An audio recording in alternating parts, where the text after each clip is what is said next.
Ya sudah nyala belum? Itunya udah ya. Dicek.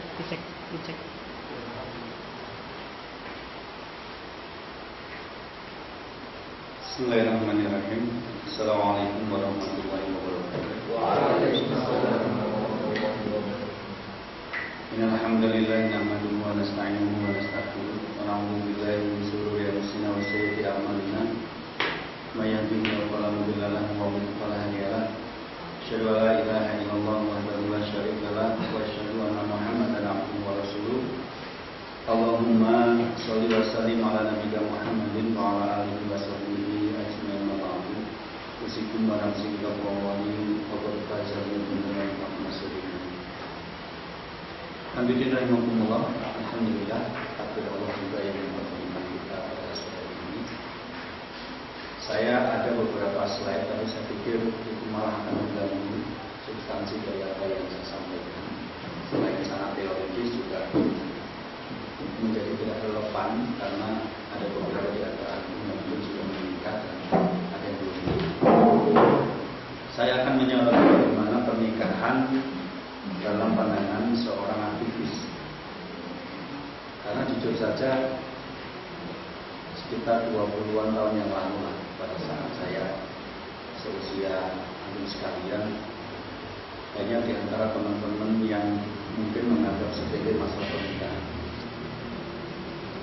Dan setelah 20 tahun berlalu, banyak di antara teman-teman aktivis ini yang perjuangannya terhenti, kemudian vakum, dan ada yang malah rontok serta gagal total. Itu kadang-kadang bukan disebabkan perkara-perkara besar, tapi perkara-perkara tidak kemampuan dia mengelola rumah tangganya. Saya menemukan ada teman-teman yang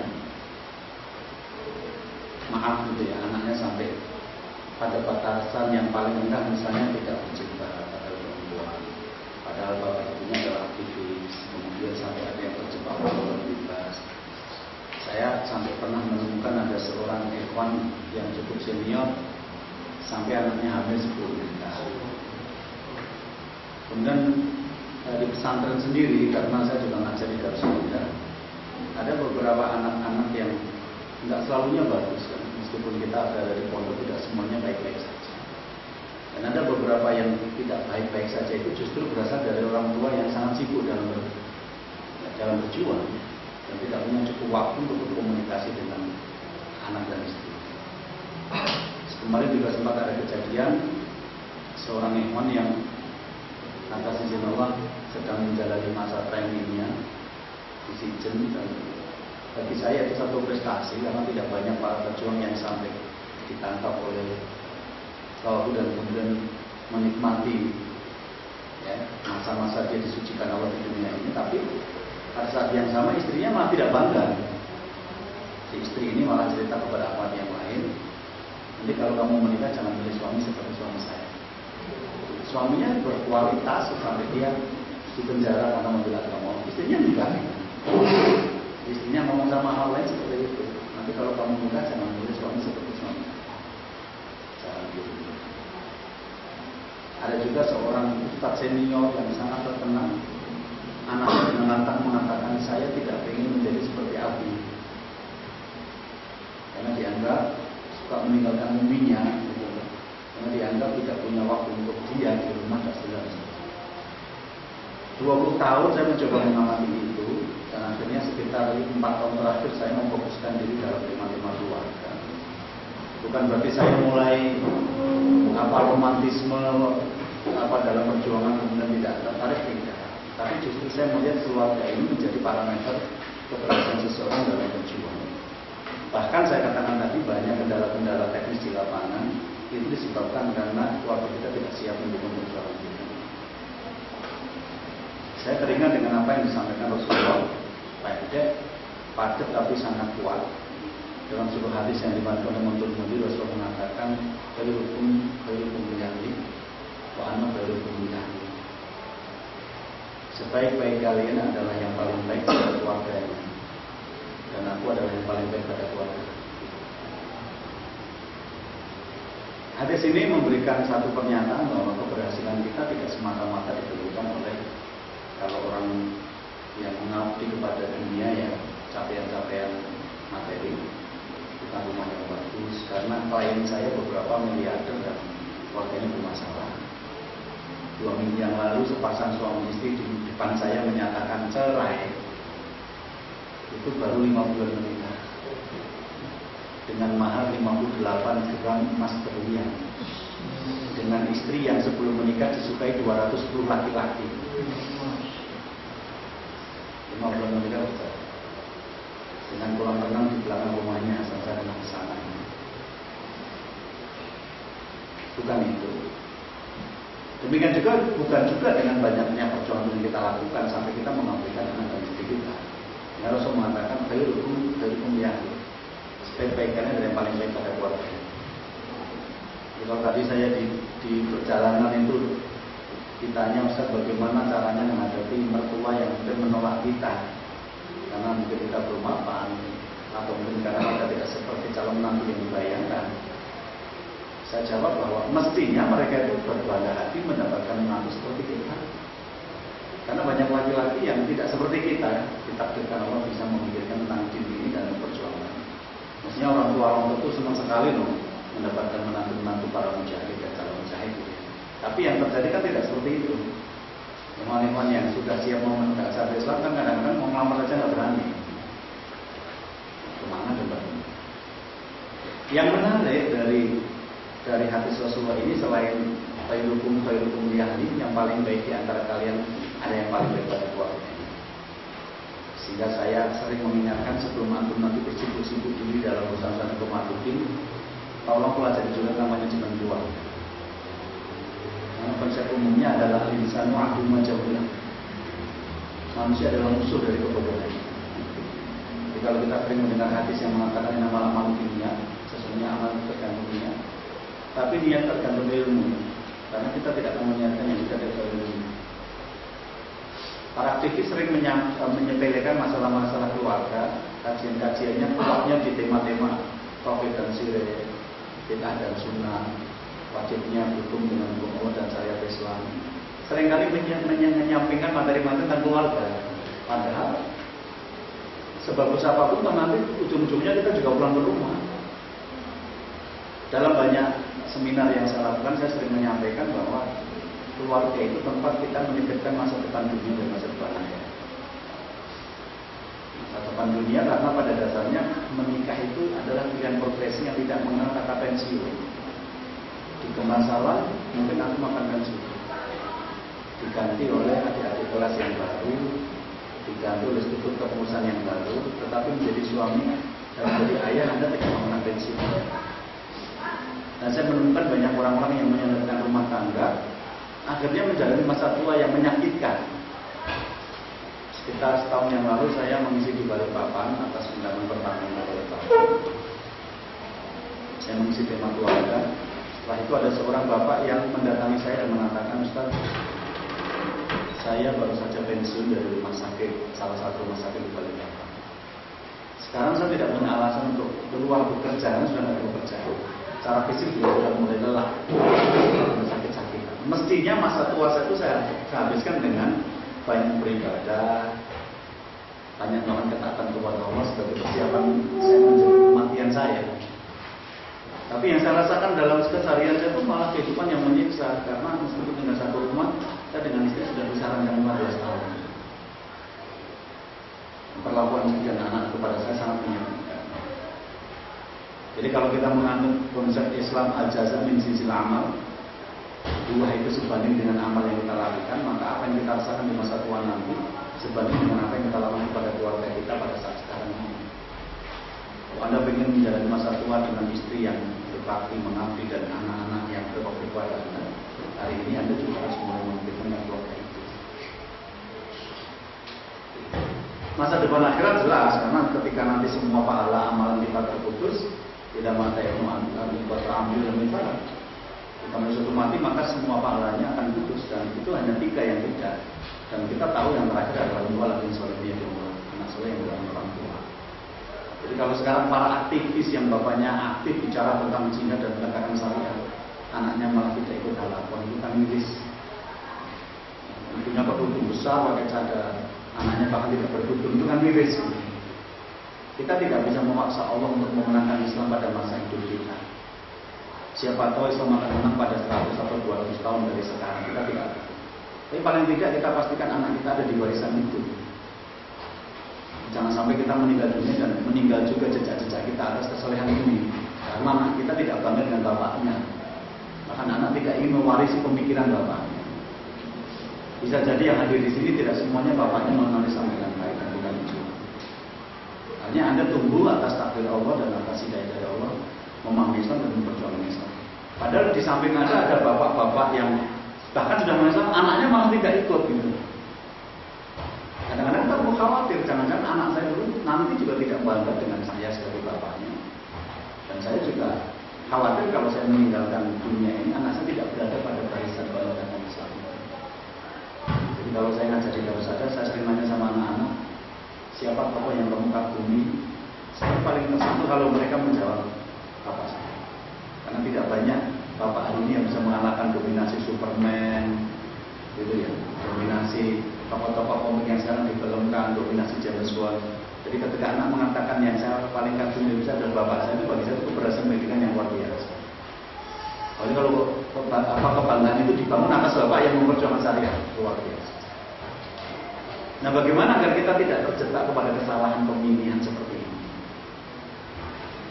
Saya mengatakan mungkin lebih dari 70% masalah rumah tangga yang dibawa ke saya berasal dari salah memilih. Jadi ketika ada seorang ikhwan yang maaf ya di penjara, kemudian istrinya mengatakan itu, nanti kalau kamu menikah jangan memilih suami seperti suami saya. Setelah kita runut ke belakang, memang istri ini tidak dipilih dari taman-taman tarbiyah, mungkin dari alat-alat. Ini cuma adiknya teman. Jadi siapa tahu di sini tuh ada yang punya adik gitu kan. Daripada kemana-mana kan ngerayu temennya, kamu pilih adik saya lah. Kita nanti bisa bersaudara dalam agama. Iya, kakaknya bagus, adiknya belum tentu. Kakaknya berapa banyak dengan menikahi jenengan, adiknya jadi baik. Tapi Anda jadi korban karena mendidik dia tidak cukup waktu, karena Anda dari pergi dengan kegiatan-kegiatan. Banyak ahwat-ahwat yang kita bina di majelis-majelis apa malah tidak dinikahi. Beberapa hewan sangat estimate, merasa mampu membina, sehingga mereka menyepelekan pilihan-pilihan yang baik. Betapa banyak hewan-hewan yang sudah ikut agama lama, ikut pendidikan lama, begitu nikah ngambil sembarangan gitu loh. Asal ada manisnya sedikit saja diambil. Kalau perlu tas harokah, nggak masalah loh. Kalau saya ditanya hukumnya bagaimana ya nggak apa-apa, halal dan sah. Tetapi itu menyulitkan dalam konteks melakukan penetrasi visi dan misi perjuangan ke dalam keluarga. Saya menemukan beberapa hewan itu sulit sekali membina keluarganya karena istrinya anggota partai dan dia menyetujui jihad, itu sulit sekali. Jadi jangan merayakan. Nah, dalam pengamatan saya, kebanyakan masalah keluarga muncul tadi karena salah memilih. Saya tidak bertanya apa hukumnya menikahi akhwat yang beda harokah, halal insya Allah secara hukum. Tapi itu bukan prioritas. Karena dalam hidup ini saya katakan tadi di mobil bukan soal benar atau salah, tapi soal prioritas atau tidak prioritas. Sebagaimana dikatakan sahabat Amr bin Al-As, laisa al-aqilu man ya'rifu khairan min asy-syarr walakin walladhi ya'rifu khairan. Orang yang pintar itu bukan orang yang bisa membedakan baik dan buruk, halal atau haram. Tapi orang baik adalah orang yang bisa membedakan mana yang lebih baik dari dua hal yang buruk. Ini buruk, ini juga buruk. Tapi kita terpaksa memilih mana ya kira-kira lebih ringan dosanya kalau untuk kita lakukan, atau mana lebih banyak dosanya untuk kita hancurkan. Ini baik, jangan bingung. Karena kita terpaksa harus memilih salah satu. Dan ketika itu yang muncul adalah mana yang lebih baik. Dan banyak di antara kita tidak menguasai ilmu tentang fikih aulawiyah seperti ini. Sehingga kita kadang-kadang terjebak pada kata-kata ini baik. Iya. Tapi baik itu bisa ditinggalkan kalau ada yang lebih baik. Jangan-jangan antum sudah kuliah, sudah masuk kepada pemahaman tentang penegakan Islam, pulang-pulang Anda dijebak oleh gadis pilihan ibu Anda gitu. Dan gadis ibu pilihan ibu Anda itu tanpa celah di mata orang tua, sarjana, wajahnya cantik, pengeluar TPA, pakai kerudung bunga-bunga gitu. Tanpa celah. Kalau Anda mengatakan saya mencari perempuan soleha, nah namanya saja Siti Soleha. ditanya seperti itu, bagaimana Ustaz menghadapi pilihan-pilihan ibu yang seperti ini? Kalau itu jelas perempuan pakai rok mini atau tidak menutup aurat, jelas mudah menolaknya. Ini perempuan ini juga salah. Perempuan ini juga secara wajah juga jelita. Perempuan ini juga aktif mengelola TPA gitu. Apa? Saya bilang, kamu jangan kecewakan ibumu. Kamu bilang saja, Bu, pilihan itu baik.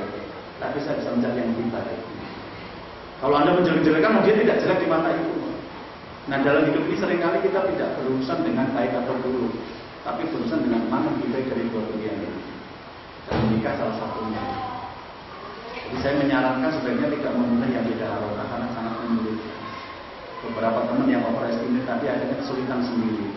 Dan saya dalam hati rasa mau dewi. Sejak awal sudah dikatakan halalnya halal tapi bukan pilihan. Apalagi sampai yang non muslim itu luar biasa gitu, hanya karena hukumnya halal katanya menikahi wanita ahli kitab. Nah, terus bagaimana cara memilihnya? Cara memilihnya bagaimana?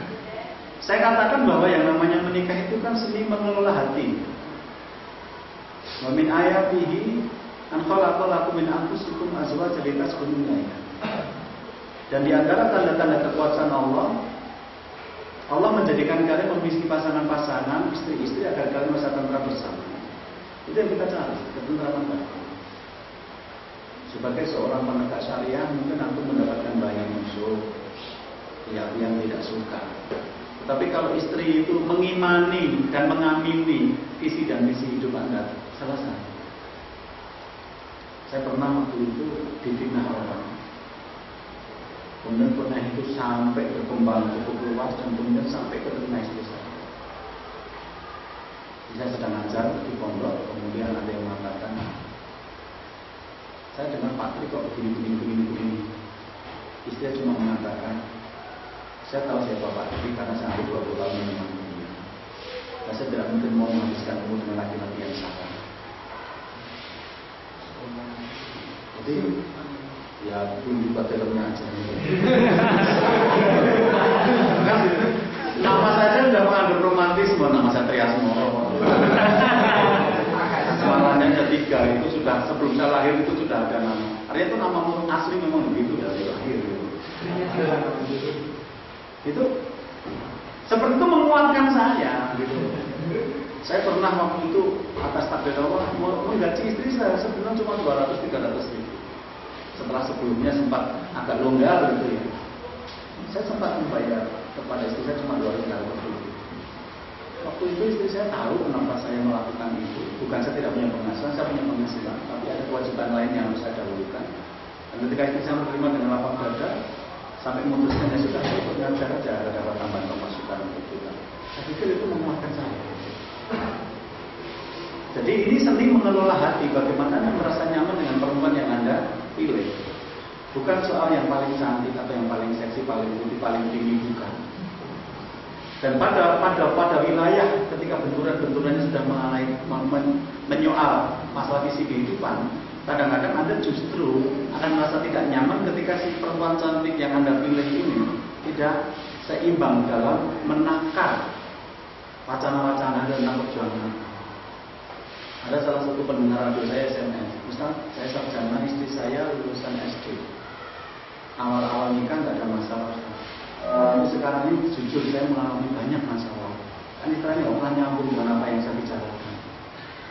Jadi ngomong masalah bagaimana berbisnis, meningkatkan omset, istrinya cuma ngomong apa dipijit dan buatkan kopi, itu kan jarang nyambung tuh ya.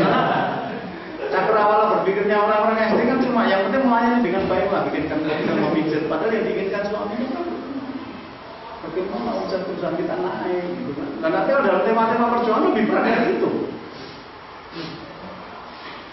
Antum ini kan kalau ada laki-laki, ada orang yang mengetahui antum itu ikhwan, sering kajian, tampak soleh, itu kan nanti ditawari banyak kuat itu jelas. Tapi jangan membuat Anda lupa diri itu sama memilih tadi. Karena persoalan rumah tangga itu menjadi blunder dalam perjuangan kalau Anda salah memilih. Yang kedua, pilihlah yang membuat hati Anda nyaman. Apa hal-hal yang membuat Anda nyaman itu apa? Apa? Satu, kecocokan visi dalam perjuangan.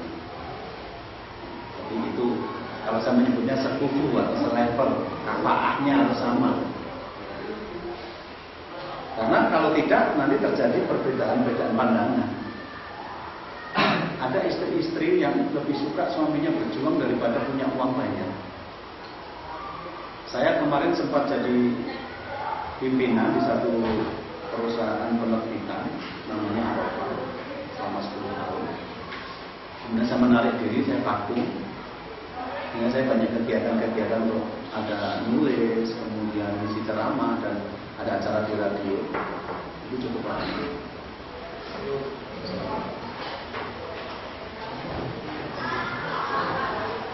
Sampai kemudian saya ditawari untuk memimpin satu perusahaan lagi.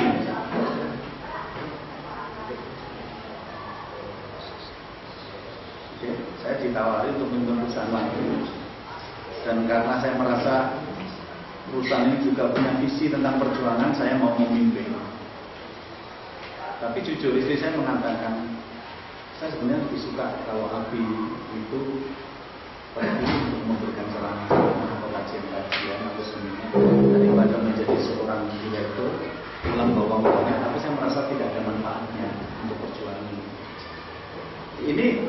Nah kebetulan saja sekarang perusahaan saya pimpin itu ada visinya gitu, ingin menjadi satu perusahaan yang bisa mempekerjakan banyak orang Muslim dan mengislamkan pekerja-pekerjanya. Saya menyetujui, tapi istri saya tempat ngomong gitu, saya lebih suka kalau itu mesti pengajian. Meskipun uang kita nggak banyak, daripada milik perusahaan uangnya banyak, tapi kadang-kadang dilaporkan ke rumah malah habis marah-marah dengan bawahannya gitu. Jadi saya katakan ini soal prioritas loh ya, bukan soal boleh atau tidak boleh. Ya, sekufu, pertama tentu saja din, sekufu secara din.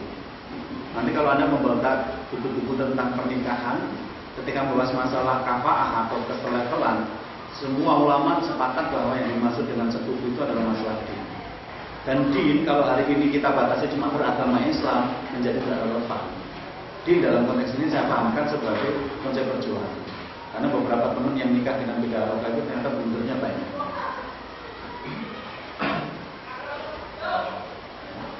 Yang kedua adalah secara usia, jangan terlalu jauh. Saya kemarin menemukan satu riwayat yang cukup kaget ya saya baca. Ternyata Abu Bakar sama Umar bin Khattab itu pernah melamar Fatimah. Pernah melamar Fatimah. Dan Rasulullah menolak.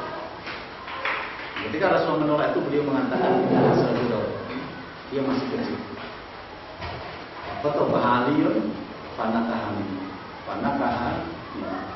Setelah itu datang Ali untuk melamar Fatimah dan Rasulullah benar menikahkan Fatimah dengan Ali.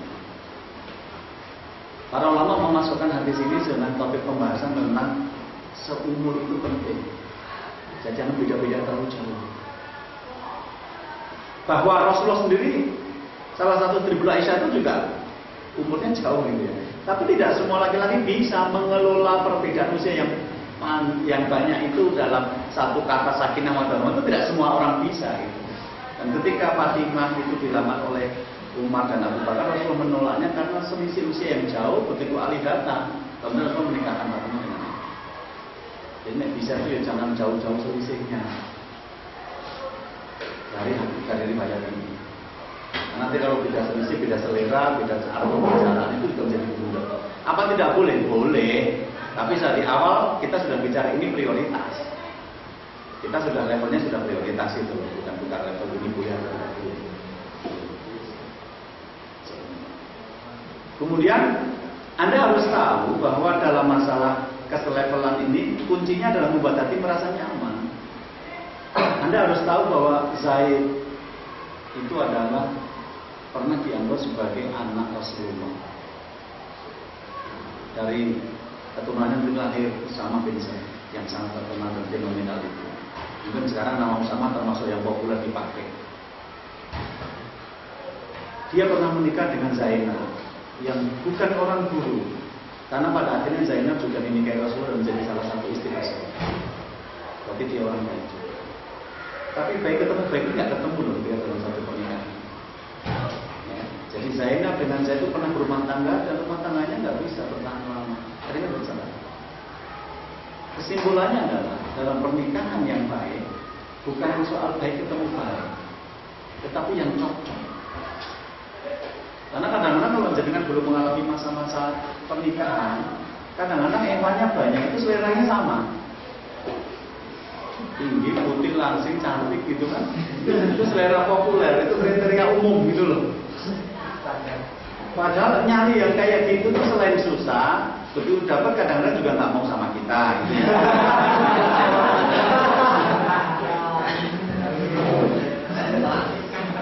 Bukan seperti itu. Atau kalaupun dapat kadang-kadang juga tidak sesuai, karena dia menjadi penghambat.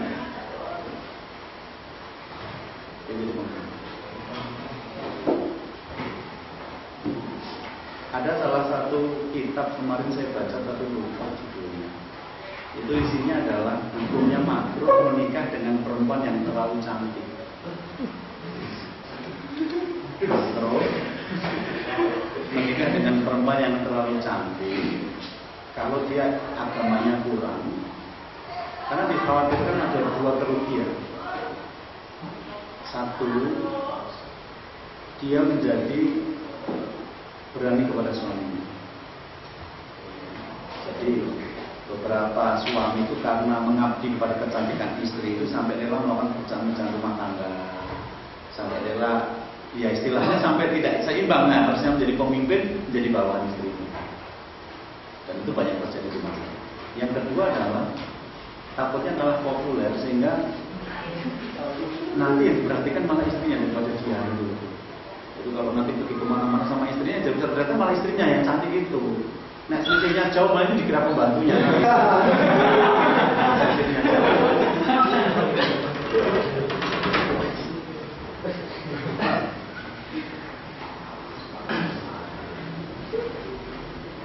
Jadi ini persoalannya mungkin Anda tidak pernah juga, tapi saya temukan setelah orang nikah 20 tahun, 25 tahun itu blunder-blundernya di masalah-masalah seperti ini sebenarnya. Mereka tidak nyaman dengan pasangan. Kemarin ada datang ke saya sepasang suami istri sudah menikah 26 tahun, punya 7 orang anak, salah satu sudah meninggal, sekarang tinggal 6. Semuanya di pondok pesantren, beberapa hafal Quran, dan 2 atau 3 di antara sudah lulus dari pesantren, sudah jadi ustaz. Itu datang ke tempat saya mengatakan, "Ustaz, bagaimana ya kalau kami bercerai saja? Saya sudah tidak nyaman dengan suami saya." Ada mereka sudah bertujuh dulu. Terus dia cerita, sebenarnya sejak awal nikah kami sudah nggak cocok. Tapi saya menunggu suami saya berubah, dan setelah 26 tahun saya berubah, saya sudah mulai lelah. Mungkin nggak berubah lagi. Jadi kriteria-kriteria umum fatwa bitadidin taribat yaka, pilihlah perempuan yang agamanya bagus.